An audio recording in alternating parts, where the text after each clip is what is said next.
السلام عليكم ورحمة الله تعالى وبركاته. daawadayaal soo dhawaada meel waliba ood ka joogtaan dunida daafaheeda. waxaan u mahad celinayaa asxaabtii hore iila joogtay, waxaana soo dhaweynayaa asxaabta igu soo biirtay oon leeyahay welcome. soo dhawaada, waxaan idin fidiyay roog cas. waxaan idinku soo dhaweynayaa qalbi furan iyo sami kalgacal leh. walaalahayga Soomaaliyeed aad ayaad ugu mahadsantihiin taageeradiina meel waliba ood ka joogtaan dunida daafaheeda. waxaan idinku salaamayaa salaan ka soo go'day kashka iyo laabta. maasha Allah, channelkan waxaa ka faa'iidi doontaa waxyaabo fara badan oo ku xiiso geliya. haddii tahay please marka kugu horeysay oo soo booqata Samir Search Channel, please subscribe dheh, gambaleelka furo si aad u noqoto saaxiibka koowaad ee Samir Search Channel. maasha Allah, maanta waxaan rabaa inaan idin bilaabo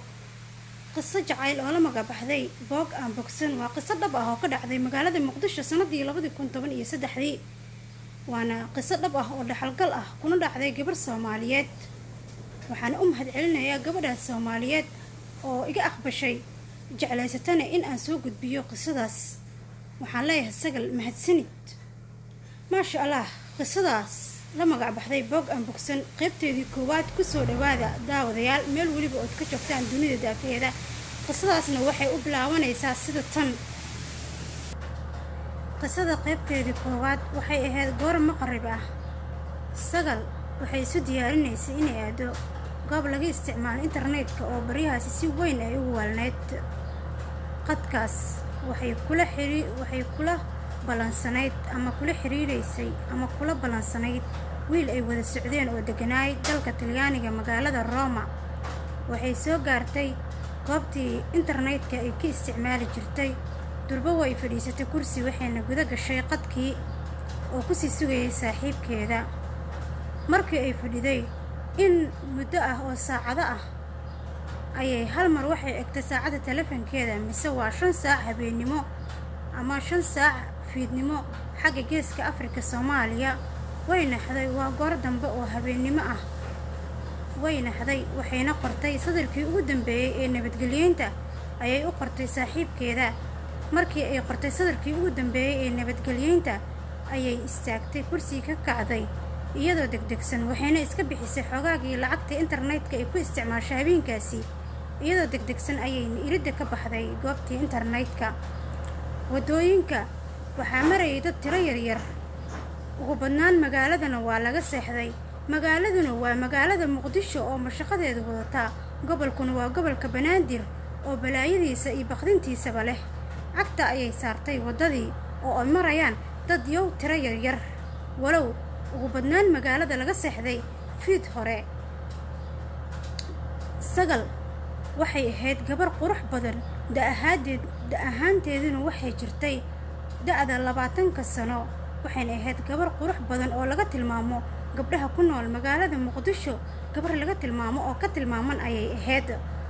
inkastoo ay ka maqli jirtay saaxiibadeeda quruxdu waa dabkana waa lagu gubtaa. sagal waxay ahayd gabar leh sifooyin wanaagsan, dabeecad furfuran, soo jiidasho iyo soo dhaweyn badan. nin kasta oo ku nool magaaladan wuxuu jeclaa in ay la hadasho sagal. shar iyo khayr waxa uu kala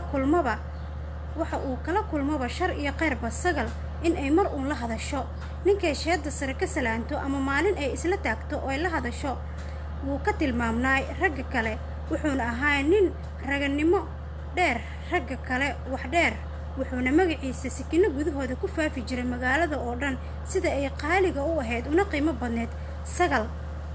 waxay ahayd gabar aanan la heli karin. sagal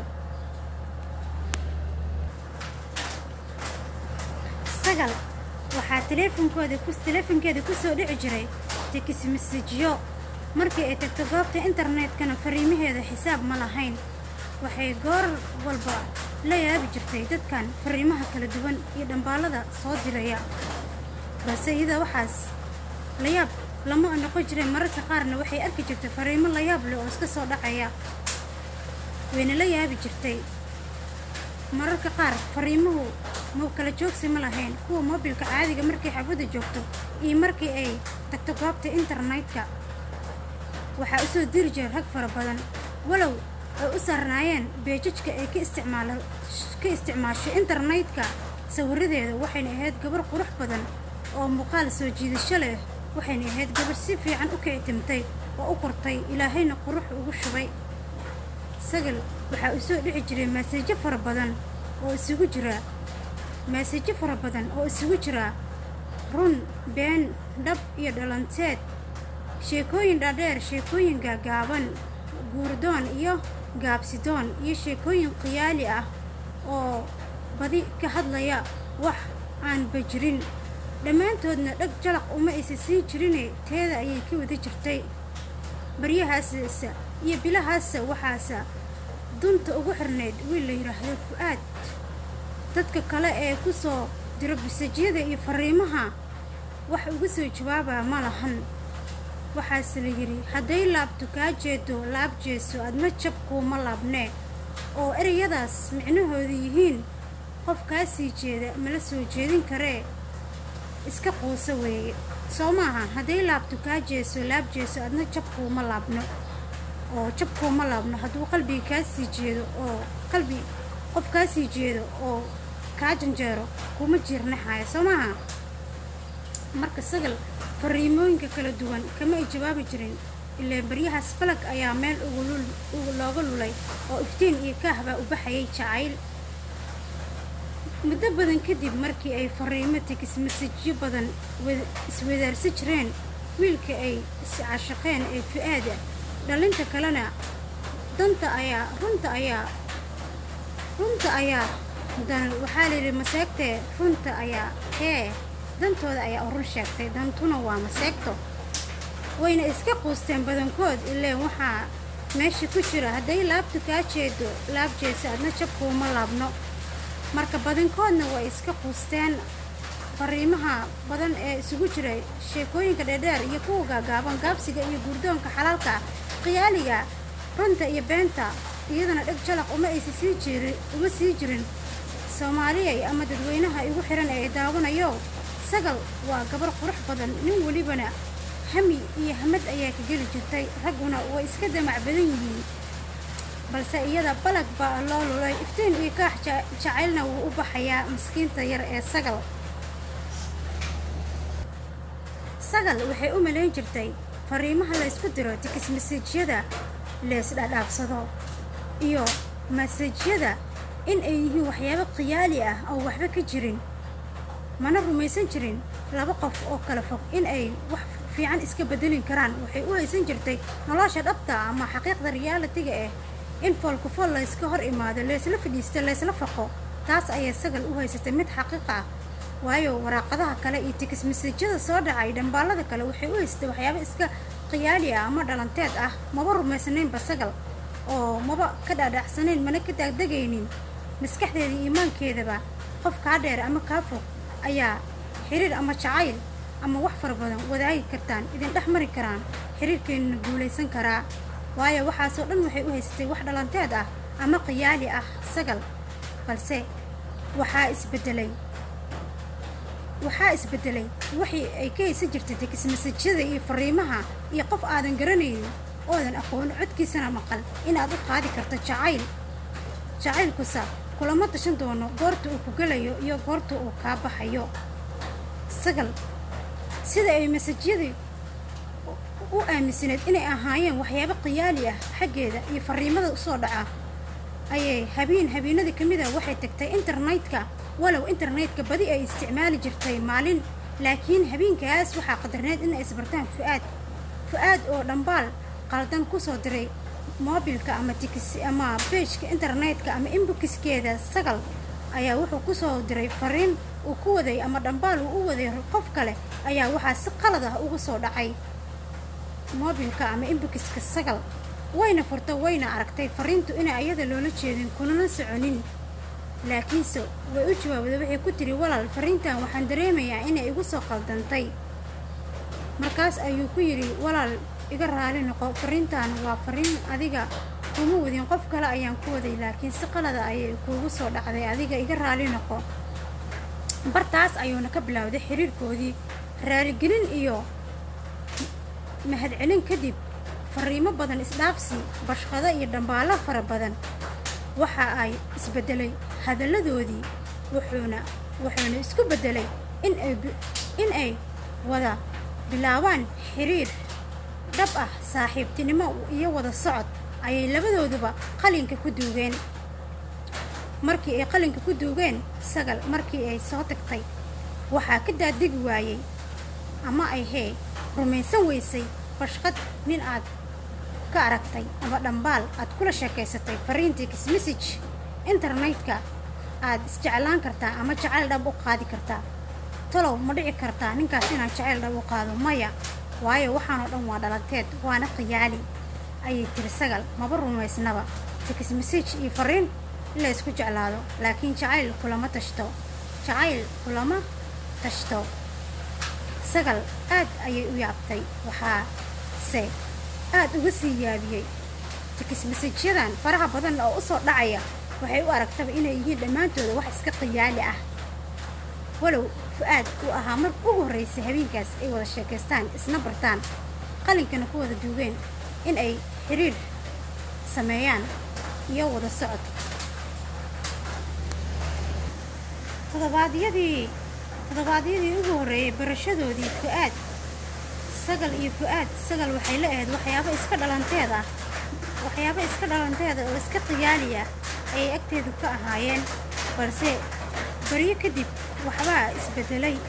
si xoog ah. Weliba Sagashii aaminsaneed waxyaabahan oo dhan inay yihiin wax dhalanteeda ayaa laabteedii waxaa ku dhibcay dhibic jacayl oo guud ahaan wadnaheedii qoysay maashaysay. Sagal jacayl ayay u qaaday aan la soo koobi karin, waxaana ku dhaliyey oo ku lixaasiyey jacaylkaas fariimihii macmacaanaa uu Fu'aad la wadaagi jiray Sagal iyo dhambaaladii u soo diri jiray. Waxay jeclaatay qof aysan foolkafool u arag, waxay jeclaatay qof aysan codkiisa maqalin, waayo waxyaabahaas oo dhan dhalanteed ayay u haysatay, balse hadda si dhab ayuu u haleelay madhaafaan jacayl macaankiisa wata. Way muudsatay, dhadhamisay, ku dhanaanaaday oo baryahan hawadaas ayay maraysaa. Waxbaa iska kay bedelay bay tiri Sagal, waxbaa iska bedelay allaylehe. Inantii Sagal waxay maalin aadi jirtay internetka, waxay u rogatay habeen weliba kamaysan baaqan jirin si ay ula hadasho wiilkii ay jacaylka dhabta u qaatay ee Fu'aad. habeenada ka mid ah way ku soo baxday, waxayna ku noqotay xilli dambe,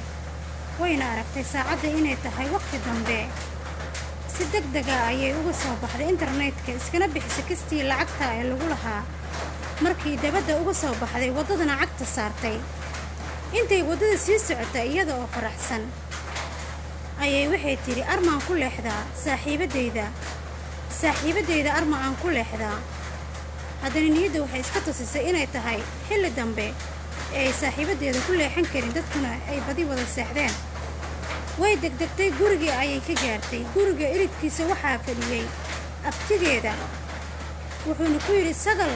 waa maxay xilliga aad socoto? abtigeeda wuxuu ahaa wiil yare, intay hadalkiisa dhag jalaq u siinin bay ka gudubtay. hooyadeed oo habeenkaas aad u walwashay oo fadhida guriga daaraddiisa baa ku tiri, Sagal hooyo, haddaad nabad timid waa ilaahay mahadiis, caawo dhan waan kaa murgeeyey. maxaa ku helay habeenadan? internetkii saa'id ayaad ugu waalatay, maalin ayaa aadi jirtay, habeen ayaa ku darsatay, xilliga aad socotay ma arkaysid miyaa? magaaladan waa arkaysaa rasaasta ka dhacaysa iyo dhibaatada, adiga oo gabar ah hooyo, waa ku sidee hooye, maxaa ku qaaday? Sagal bay tiri hooyadeed.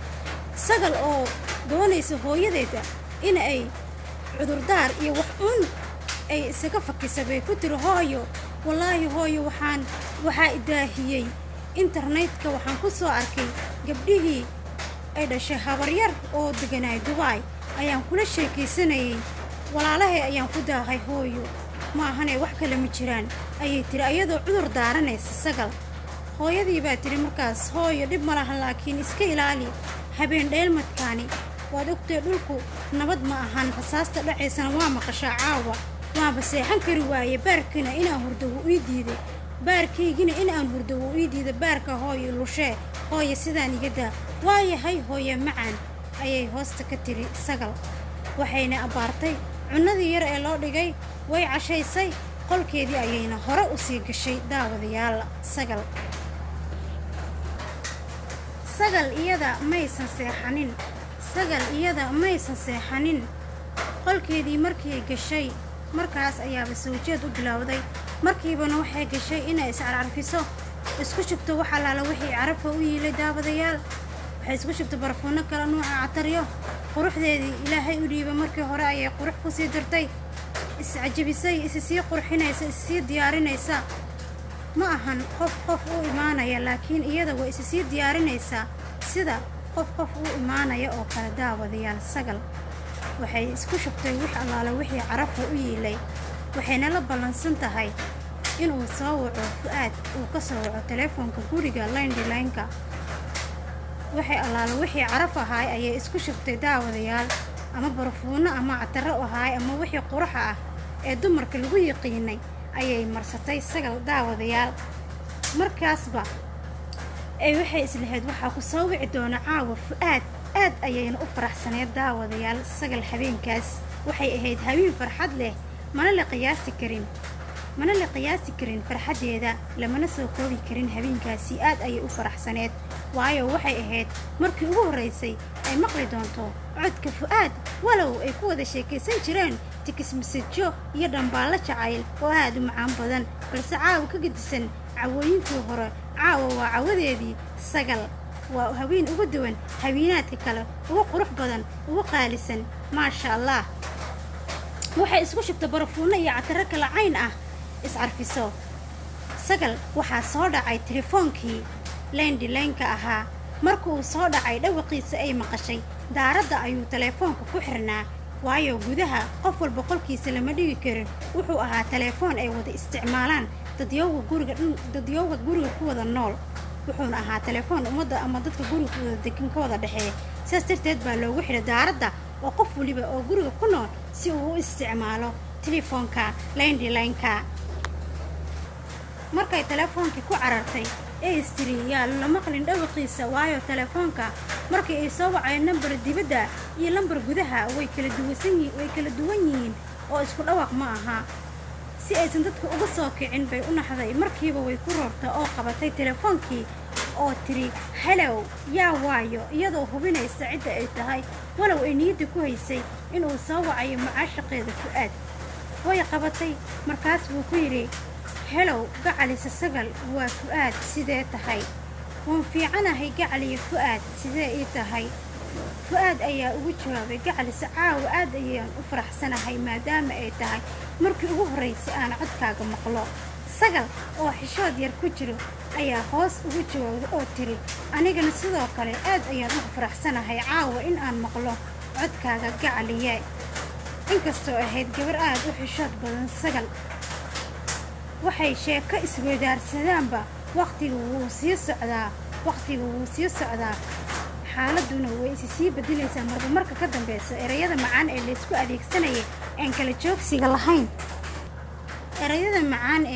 joogsiga lahayn ee isdhaadhaafsanayeen habeenkaas sheekada dhan waliba laysaga dhiib sagal iyo fu'aad waqtiga asiga uunbaa socdo mooyee labadooda maba dareensanaa iyada qalbigeedana maba jooga muqdishee wuxuu jiraa roomo talyaanigee qolofteeda uunbaa meesha taagan sagal hooyadeed baa soo kacday mar ay tahay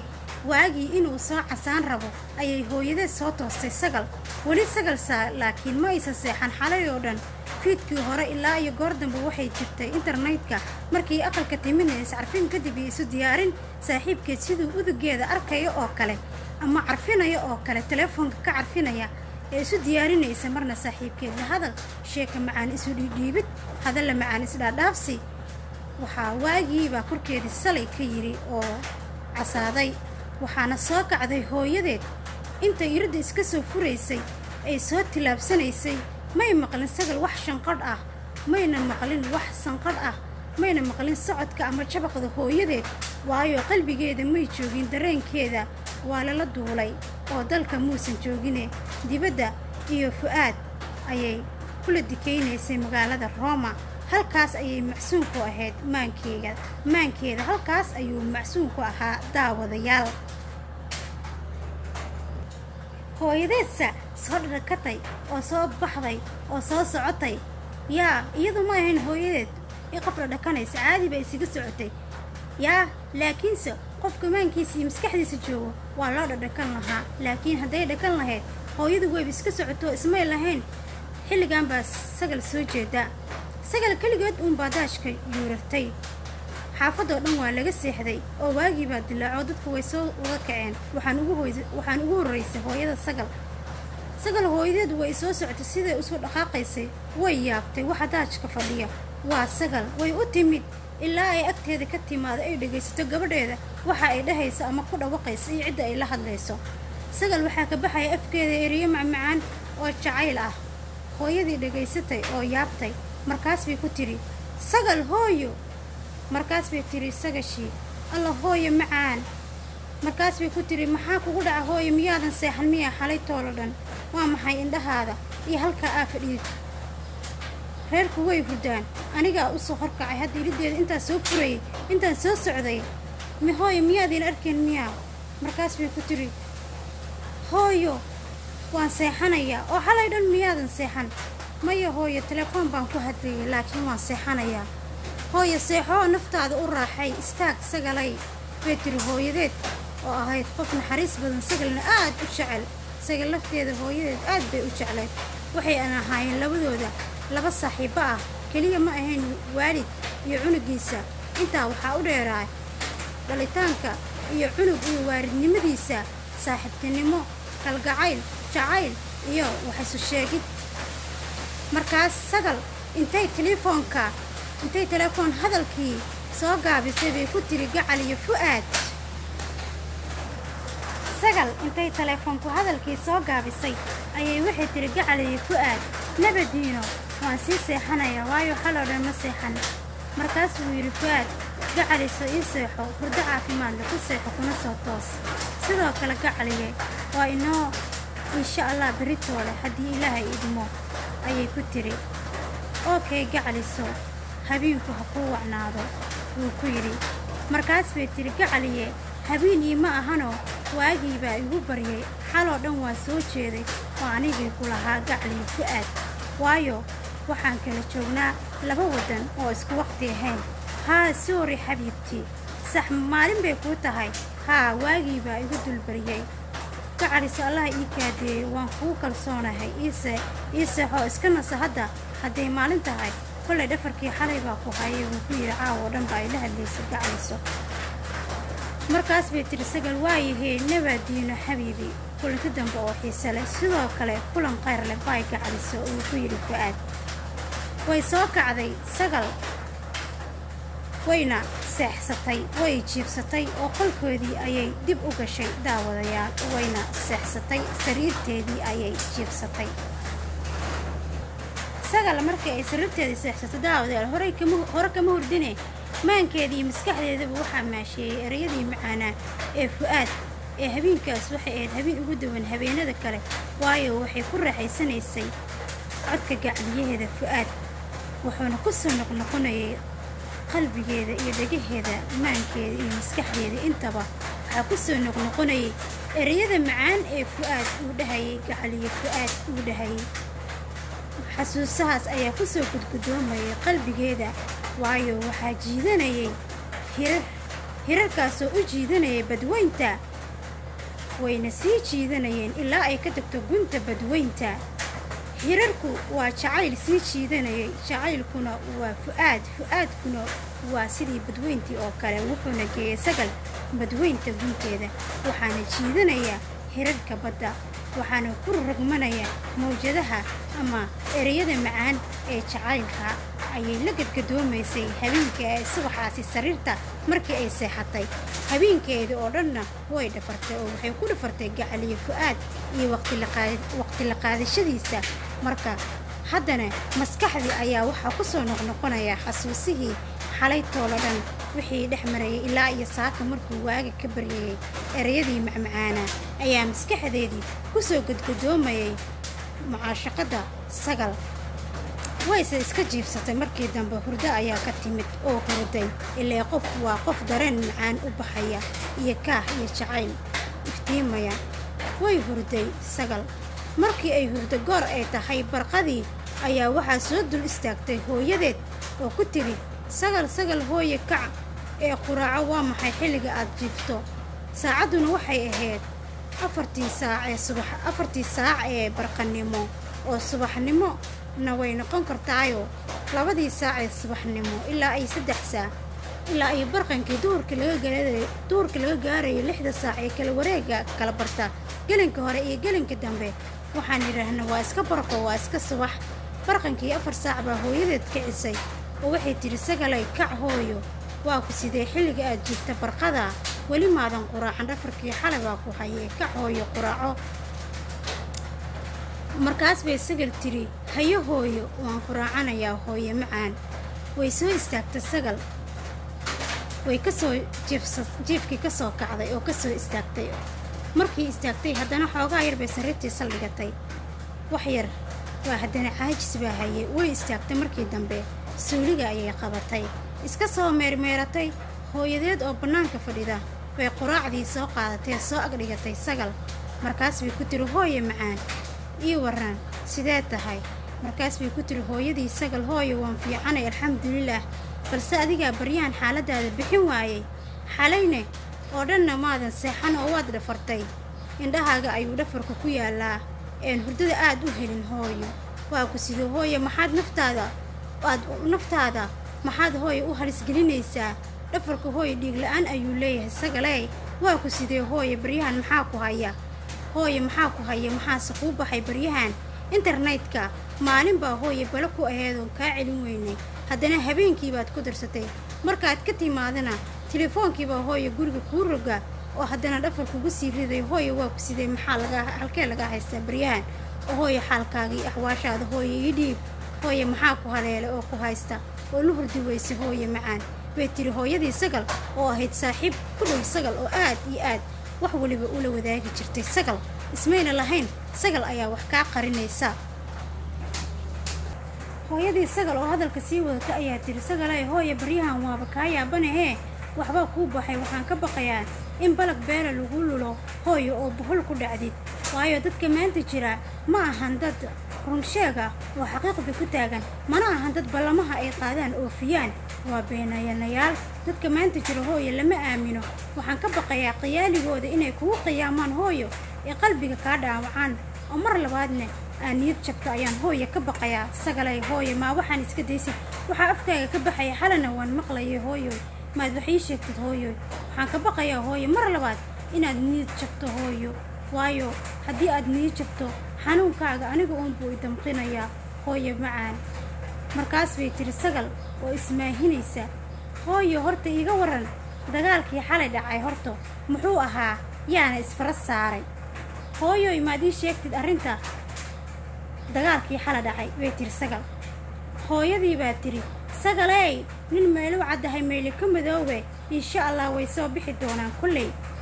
markaasay tiri sagashii haddana hooyo waxaan ku leeyahay mad maqashid miyaa ii sheeg dagaalkii xalay dhacay iyadoo ismoodsiinaysa oo doonaysa mawduuca hooyadu weydiinaysa inay u rugto dhan kale si ay uga gambato ama aysan su'aalaheeda ee hooyo weydiinayso aysan jawaab ugu helin aysan ugu jawaabin ilaa sagal baryahaasoo dhan iyo bilahaasoo dhan jacayl baa saansaday oo saldhigay mahiigaan baa ku habsaday jacayl marka ma doonayso hooyadeed inay xaqiiqda u sheegto baryahaas iyo bilahaas oo hooyadeed way maaweylinaysaa waxayna doonaysaa hadalka iyo waraysiga iyo runta inay ka maran habaabiso markaas ayay weydiinaysaa wax xalay dhacay hooyo xalay dagaalkii dhacay yaa isfara saaray markaas way hooyadii ku soo jawaabday aragtay inay sagal rabin inay wax hadda sheegto way tiri hooyo xalay dagaal baa dhacay waxaana isdagaalay hooyo labadii qolo ee magaalada muqdisho isku haysta sagalay waad garanaysaaye labadiiba xalay isfara saaray kolley dagaal xun baa xalay socday rasaas hooyo waadna maqlaysay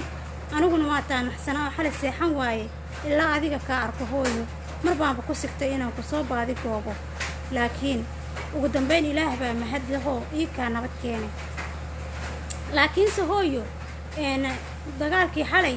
labadii qolobaa sagalay isfara saaray oo muqdisho ku dagaalamayay laakiinse warkii duhurnimo insha allah ayaan ku dhagaysan doonaa ama idaacadda BBC-da way tiri hooyadii sagal oo hooyadeed mawduucii ay ku socotay ka wareejisay mawjad kale ee filim dagaal u saartay xalay dhacay ayaa aad u faraxday oo istiri hooyo wallahi waad marin habaabisay oo sheekadii dhan kale ayaa ugu rogtay hooyana way iska baarjacantoo haye ayay tiri arrintii kale waxay ugu soo gabagabaysayba warkii ay ku afxirtay hooyo idaacadda warka duhurnimo ama BBC-da ayaan xaqiiqda warka ka ogaan doonaa dagaalkii xala dhacay haye hooyo bay ku soo koobtay sagal ilaa sagal waa qof meel wacad meelu ka madow balag baana loo lulay halka looga baaqaya waa 100 kilomayl sagal allow amuuraha sahal dhagaystayaal iyo daawadayaal halkaas ayaan maanta ku soo joojinaynaa qaybtii koowaad ee sheekadii la magac baxday qisadii jacayl ee la magac baxday boog aan bogsoon qaybteedii koowaad halkaas ayay noogu eg tahay inta aan ku kulmi doono qisadii jacayl ee la magac baxday boog aan bogsoon qaybteeda kale waa anigoo ah Samiira kanalka aad iga daawanaysaan waa Samiira Serji Channel sidaa iyo amaano Allah haddii ay tahay markii kugu horeysay aad channelka soo booqatay please subscribe saar gambalaalkana furo si aad u socoto fiidiyoyaal xiiso badan iyo muuqaalo ku xiiso geliya insha Allah iyo qisooyin dhab oo jacayl iyo barnaamijyo fara badan ku xirnaa channelka ahaa wehelka channelku waa wehelka bulshada maasha Allah please share garay fiidiyowga haddii ku cajab gelisay sheekadan ama qisadan jacayl ee la magac baxday boog aan bogsan please commentiga hoos noogu soo qor fikirkaada daawada walbo fikradihiinu dhammaantiin waa noo muhiim qisadan sida idin xiiso gelisa please fikradihiina commentiga hoos noogu reeba please ina sii share gareeya fiidiyowga si uu gaaro walaalo fara badan oo Soomaaliyeed aad ayaa idin salaamaya inta ku kulmi doono qisadan qaybteeda kale waa Samiira oo idin leh sidaa iyo amaano Allah wassalaamu calaykum waraxmatullaahi tacaala wabarakaatuh